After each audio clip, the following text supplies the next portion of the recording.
Good morning, students. How are you all? I hope that you all are fine and doing good at your home. So, welcome back to your science class.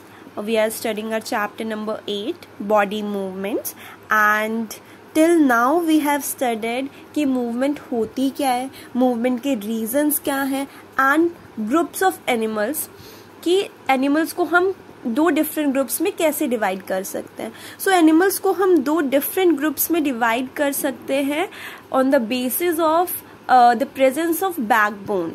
कुछ animals होते हैं जिनके पास backbone present होती है और कुछ animals ऐसे होते हैं जिनके पास बैकबोन प्रेजेंट नहीं होती. सो ऐसे एनिमल्स जिनके पास बैकबोन नहीं होती उन्हें हम इनवर्टिब्रेट्स बोलते हैं.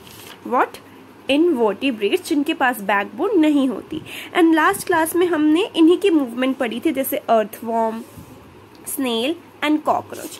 And in today's class we will study movement in vertebrates. Vertebrates means वो एनिमल्स जिनके पास बैकबोन होती है, जैसे ह्यूमन बींग्स, स्नेक्स. आज हम इनकी मूवमेंट पढ़ेंगे कि ये कैसे मूव करते हैं. It is given on page number 108. All vertebrates have a hard inner structure or framework supporting their body called a skeleton. जो वर्टिब्रेट्स होते हैं उनकी बॉडी के अंदर एक फ्रेमवर्क होता है, या फिर हम ढांचा बोल सकते हैं इसे. फ्रेमवर्क मीन्स ढांचा, जिनकी वजह से वर्टिब्रेट्स की बॉडी को एक शेप और स्ट्रक्चर मिल रहा है. उसे हम क्या बोलते हैं? स्केलेटन. आप ये पिक्चर देख सकते हैं. This picture is given on page number 1010. Okay, आप देख सकते हैं ये जो फ्रेमवर्क है जो कि हमारी बॉडी को सपोर्ट प्रोवाइड करता है, हमारी बॉडी को एक शेप प्रोवाइड करता है, इसको हम क्या बोलते हैं? इसको हम स्केलेटन बोलते हैं. और ये जो स्केलेटन है ये हमारी बॉडी को सपोर्ट प्रोवाइड करता है. और ये जो स्केलेटन है ये किससे बना हुआ है? ये स्केलेटन बोन से बना हुआ है. ये सारी क्या है? हमारी बोन्स है. सो हमारी बोन से मिलके स्केलेटन बना हुआ है. The skeleton is made up of bones. The bones give the body its form and shape and enable it to move with the help of soft tissues called muscles, cartilage, ligaments and tendons. ये जो bones हैं ये हमारी body को एक form देते हैं और एक शेप देते हैं. अगर बोन्स नहीं होती तो हमारी बॉडी की कोई शेप नहीं होती. एंड ऑल्सो ये बोन्स मूवमेंट में हेल्प करती है. कैसे? जैसे आप अपनी जो नी की बोन्स है, जो आपके घुटने हैं, उनकी बोन्स को आप ऑब्जर्व करो. वो बोन्स की वजह से ही हम उसकी मूवमेंट कर पाते हैं. हम सीधे कर सकते हैं अपने पैर को, या फिर टेढ़ा कर सकते हैं, हम खड़े हो सकते हैं, हम बैठ सकते हैं. किसकी हेल्प से? बोन की हेल्प से. सो बोन हमें मूवमेंट करने में हेल्प करता है. एंड ऑल्सो बोन्स जो हैं वो ऐसा तो नहीं है कि पूरी बॉडी में एक ही बोन है. डिफरेंट डिफरेंट बोन्स हमारी बॉडी में प्रेजेंट है जो कि एक साथ ज्वाइंट है. तो ये जो कनेक्शन है बिटवीन टू बोन्स, ये जो बोन्स एक दूसरे के साथ कनेक्टेड है, वो किसकी वजह से कनेक्टेड है? बोन्स एक दूसरे के साथ सॉफ्ट टिश्यूज से कनेक्टेड है. और वो टिश्यूज हैं muscles, cartilage, ligaments and tendons. Muscles, we all know what are muscles. जो हमारी बॉडी का जो पार्ट है जो विजिबल है, दैट इज मसल्स. कार्टिलेज भी हमारी सॉफ्ट मसल्स होती हैं जो कि बोन्स को एक साथ कनेक्ट करके रखती हैं. लेट्स सपोज कि हमारे पास ये दो बोन्स हैं. ये दो बोन्स जो कनेक्टेड है, जैसे हम किसी दो ऑब्जेक्ट या चीज को पेस्ट करने के लिए फेविकॉल का यूज करते हैं, सिमिलरली कार्टिलेज यहाँ पे एज अ फेविकॉल काम करता है और दोनों दो बोन्स को कनेक्टेड रखता है. Next, ligaments. लिगामेंट हमारे टिश्यूज हैं जो कि एक बोन को दूसरी बोन से कनेक्ट करता है. अब आप लोग पूछेंगे कि कार्टिलेज और लिगामेंट में क्या डिफरेंस है. सो कार्टिलेज हमारा एक सॉफ्ट टिश्यू है.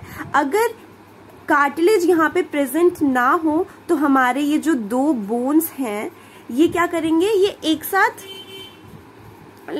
कनेक्टेड नहीं हो पाएंगे. और वी कैन से कार्टिलेज हमारी क्या हो गई, जो एज अ अधेसिव, जो दो बोन्स को चिपकाने का, एक साथ कनेक्ट करने का काम करती है, वो हमारी होगी कार्टिलेज। जैसे हम फेविकॉल यूज करते हैं दो चीजों को पेस्ट करने के लिए, एक साथ कनेक्ट करने के लिए, तो वो हमारी कार्टिलेज हो गई। एंड ऑल्सो ये जो कार्टिलेज है ये मूवमेंट में फैसिलिटेट करती है, क्योंकि अगर बोन्स जॉइंट नहीं होंगे तो वो मूव कैसे करेंगे। अगर वो यहाँ पे जॉइंट है तभी तो हम इस बोन को ऐसे कर सकते हैं या फिर ऐसे कर सकते हैं, लाइक मूव कर सकते हैं। लाइक अगर ये मेरा हैंड है तो यहाँ पे एक जॉइंट है, सो मैं इसे ऐसे या फिर ऐसे कर पा रही हूँ, क्यों, क्योंकि ये कार्टिलेज से जॉइंट है। सो ये हो गया कार्टिलेज। लिगामेंट हो गया। लिगामेंट हमारा क्या होता है, ये भी एक बोन को दूसरी बोन से कनेक्ट करता है, बट ये फर्दर स्टेबिलिटी प्रोवाइड करता है, बोन्स को फर्दर प्रोटेक्शन प्रोवाइड करता है। लाइक ये कार्टिलेज से तो अटैच्ड हैं, बट लिगामेंट क्या करता है, इनको फर्दर एक प्रोटेक्शन प्रोवाइड करता है ताकि ये स्टेबल रहे और मूवमेंट अच्छे से हो पाए। Next tendons. टेंडन्स होते हैं, टेंडन्स वो टिश्यूज होते हैं जो कि मसल्स को बोन से अटैच करते हैं। सो ये 4 डिफरेंट टाइप ऑफ टिश्यूज हैं जो कि हमारी मूवमेंट में हेल्प करते हैं। Muscles, cartilage, ligaments and tendons. Bones also protect the organs. This type of skeletal system present inside the body is called endoskeleton. So ये जितना भी हमने अभी तक पढ़ा, skeleton, muscles, cartilage, ligaments, tendons, ये सारे हमारे बॉडी के inside present होते हैं. That's why हम इसे क्या बोलते हैं, endoskeleton. Endo means अंदर, so it is known as endoskeleton. Now we will study कि फिश कैसे मूव करती हैं. अब फिश है स्ट्रीमलाइन बॉडी. स्ट्रीमलाइन बॉडी होती है ये जो शेप है फिश की, इसे हम स्ट्रीमलाइन बोलते हैं, जिसमें क्या होता है, जो एंड होते हैं वो थोड़े पॉइंटिंग होते हैं, पतले होते हैं दोनों साइड से, राइट. इनकी वजह से क्या होता है, बिकॉज इनकी जो इनका जो एंड है वो थोड़ा पतला है, इसकी वजह से क्या होता है कि ये रेजिस्टेंस को रिड्यूस कर देता है. दैट मीन्स कि ये इजीली मूव कर पाते हैं, क्योंकि सरफेस एरिया कम है तो ये इजीली वाटर में मूव कर पाते हैं, इन्हें ज़्यादा डिफिकल्टी नहीं होती. सो इस स्ट्रीमलाइन शेप की वजह से जो फिश हैं वो इजीली स्विम कर पाती हैं without any resistance. Just like आप एग्जांपल ले सकते हैं, अगर आप किसी व्हीकल में हैं और आप हाई स्पीड में इस तरफ जा रहे हैं तो आपको अपोजिट साइड में एयर फील होती है. जितनी स्पीड में आप जा रहे हैं उसकी उतनी ही अपोजिट, उतना ही आपको एयर फील होता है अपोजिट साइड में. तो सिमिलरली फिश के केस में क्या होता है, जब फिश ऐसे स्विम कर रही होती है तो अपोजिट डायरेक्शन में वाटर उनके फेस और उनकी बॉडी पे पड़ता है, तो वो उनको फील होता है. लेकिन क्योंकि इनकी बॉडी आगे टेपर होती है, कम एरिया होता है, तो इसकी वजह से ज़्यादा वाटर इनकी बॉडी या फिर इनके फेस को परेशान नहीं कर पाती. दैट्स वाई ये इजीली स्विम कर पाती हैं.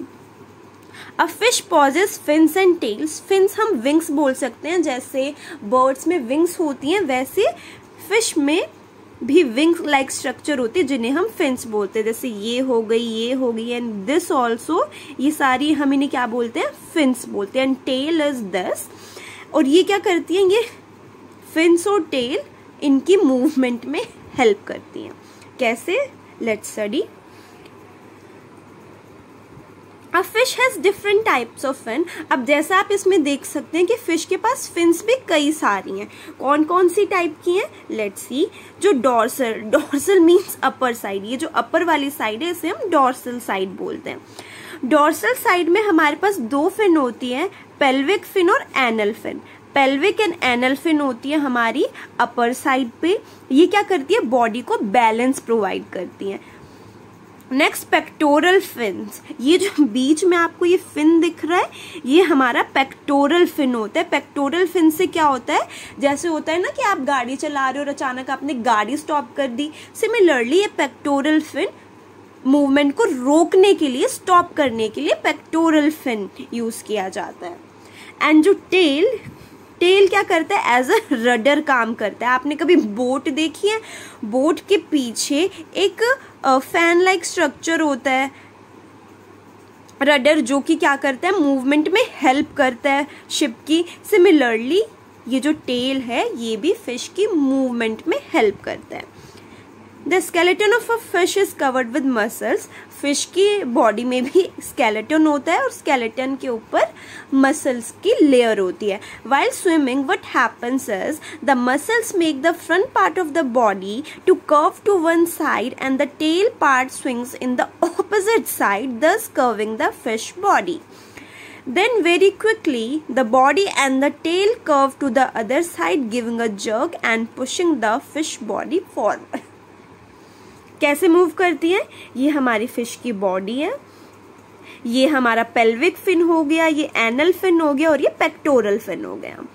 ओके, व्हाट हैपन कि जब फिश मूव करती है तो अगर लेट सपोज कि फिश ने अपना माउथ इस तरफ करा राइट साइड, तो अगर वो राइट साइड पे अपना हेड मूव करेगा तो उसके ऑपोजिट डायरेक्शन में क्या होगा, उसकी टेल जाएगी। लाइक वो ऐसे मूव करेगा, ऐसे। अगर हेड उसका इस साइड जा रहा है तो टेल इस साइड जाएगी, और अगर हेड उसका इस साइड जा रहा है तो उसकी टेल इस साइड जाएगी। जैसे आप देख सकते हैं, अगर ये इस साइड जाना स्टार्ट करेगा तो इसकी टेल ऐसे जाएगी, और अगर ये इस साइड जाएगा तो इसकी टेल ऐसे जाएगी। ओके, सो ये एक वेवी मोशन हम कह सकते हैं कि ऐसे ऐसे फिश जो है वो स्विम करती हैं, जिसमें हेड और टेल ऑपोजिट डायरेक्शन में मूव करते हैं। सो ऐसे ये ऐसे मूव करती है हमारी फिश, हेड की डायरेक्शन और टेल की डायरेक्शन हमारी ऑपोजिट होती है। So this is how a fish moves. Next is how do snakes move. Snakes आप सबने देखा है, वो बहुत ही स्मूथली मूव कर जाता है। कैसे मूव करता है, उसकी मूवमेंट को हम स्लिदर बोलते हैं। क्या बोलते हैं, स्लिदर, क्योंकि उसकी जो मूवमेंट होती है वो काफी स्मूथ होती है, वो ऐसे बड़ी स्मूथली मूव कर जाता है। Snakes are vertebrates. स्नेक्स हमारे वर्टिब्रेट्स होते हैं जिनके पास एक लॉन्ग और फ्लेक्सिबल मीन्स लचीली बैकबोन होती है और थिन मसल्स होते हैं। और ये जो मसल्स हैं, these muscles interconnect the backbone, ribs and skin. जो भी हमारी जितनी भी बोन्स प्रेजेंट होती हैं स्नेक की, वो सारी मसल्स के थ्रू जॉइंट होती हैं। इनकी बॉडी पे रेक्टेंगुलर स्केल्स होते हैं that lines the under side of our body. जो स्नेक होते हैं, अगर आप उनके लोअर बॉडी देखो तो उसमें कुछ लाइंस होती हैं, वो जो लाइंस हैं उन्हें हम स्केल्स बोलते हैं, और क्योंकि वो रेक्टेंगुलर शेप की होती है that's why rectangular scales.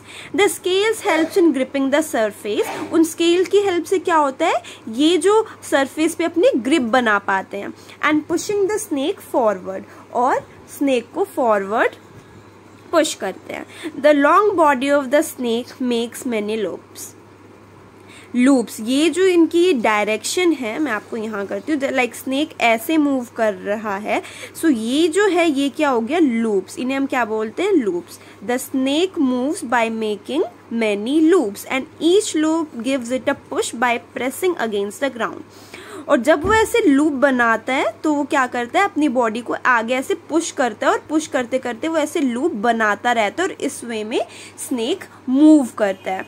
This makes the snake move forward, और ऐसे ही स्नेक हमारा फॉरवर्ड मूव करता है वेरी फास्ट। स्नेक्स जो है वो स्ट्रेट लाइन में कभी मूव नहीं करते, ये हमेशा ऐसे लूप्स बनाते हुए ही मूव करते हैं। So this is the movement of a snake. So in today's class we have studied कि fish और snake कैसे move करती है। I hope that you all have understood. Thank you.